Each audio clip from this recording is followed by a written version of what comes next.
Hello, this is Gina Piscatelli with the fifth lecture in the muscular system for students in Anatomy and Physiology 1 at Madison Area Technical College. This fifth lecture will be on the neuromuscular junction, which is defined as a synapse between a neuron and a muscle cell.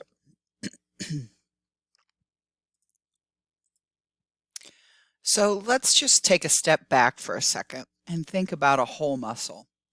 So in the picture of the lady up in the left-hand corner, you can see that her biceps brachii, lying against the humerus here, is innervated by a motor neuron. Now, it is possible that there's more than one motor neuron that innervates that muscle, but we're just going to consider one for now. So that one motor neuron plus all of its branches, axon branches, and every single axon terminal, and all the myocytes, all the muscle cells that it innervates is called a motor unit. Now, some motor units are really large, lots of muscle cells. Some motor units are small. There's only a few muscle cells for every motor neuron. Okay, but for now, we're just going to define what a motor unit is. It's one neuron and all the muscle cells that it innervates. Now, there are axon terminals, many axon terminals for that motor neuron. And one single axon terminal, which I kind of have down in the lower right picture, one single axon terminal, and where it touches the muscle cell, I don't know if touches is the right word, but synapses with the muscle cell, that's what a neuromuscular junction is. Okay, so each motor neuron has several branches of axons. Axon branches have many axon terminals, and each axon terminal synapses with part of a muscle cell. And the part of the muscle cell that it synapses with is called the motor end plate. So if we just look at this picture again one more time, we have the axon terminal of a motor neuron interacting with the motor end plate of a muscle cell. That is the definition of a synapse and a neuromuscular junction. Your textbook doesn't actually define a neuromuscular junction correctly. A neuromuscular junction is just one synapse. So there's three components. We've already mentioned two of them, the axon terminal and the motor end plate, but also the synaptic cleft, the space between the two, is part of the neuromuscular junction.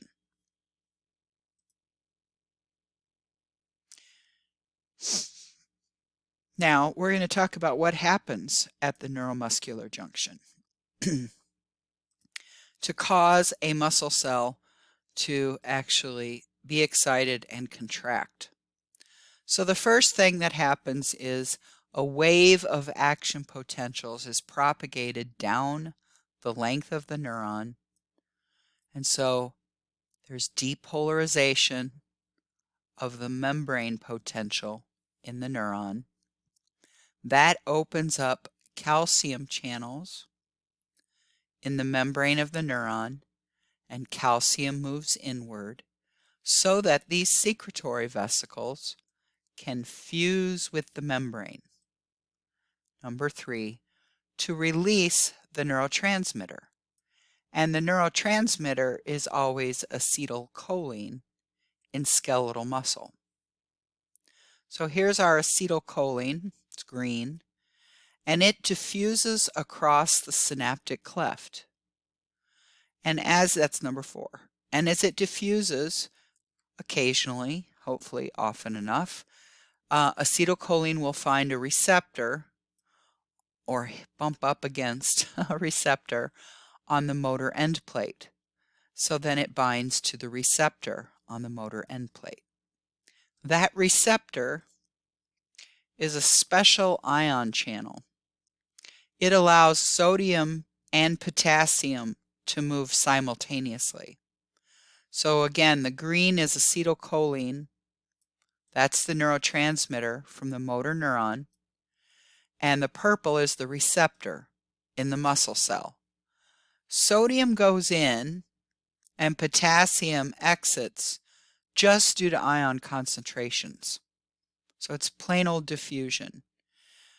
And inside the muscle cell, which is kind of not really shown here, but the muscle cell would be kind of this red region. The muscle cell is depolarized, meaning it's going to become more positive, just like a neuron would. And that's because more sodium enters than the amount of potassium that exits. So you get more positive in than positive leaving. So the events again that occur are, number one, depolarization of the motor neuron.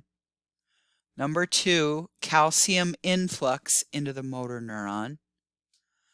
Number three, release from the motor neuron of the neurotransmitter, so acetylcholine release.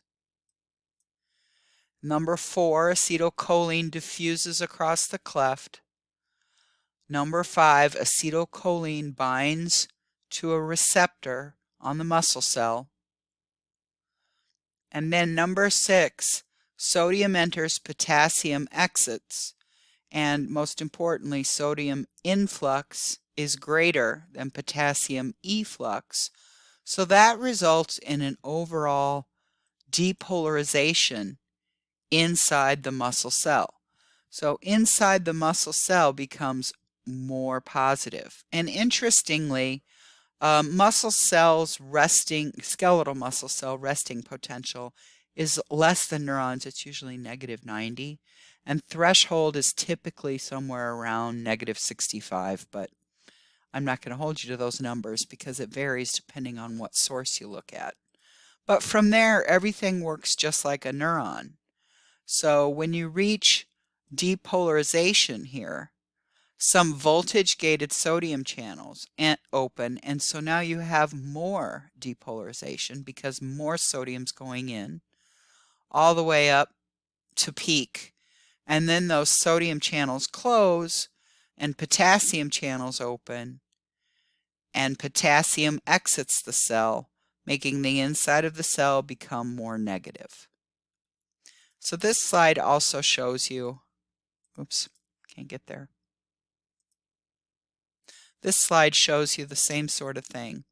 So the skeletal muscle cell was at -90 resting membrane potential. Acetylcholine bound to a receptor and caused depolarization inside the myocyte, hopefully up to this threshold level. And then you have opening of voltage-gated sodium channels. So huge depolarization.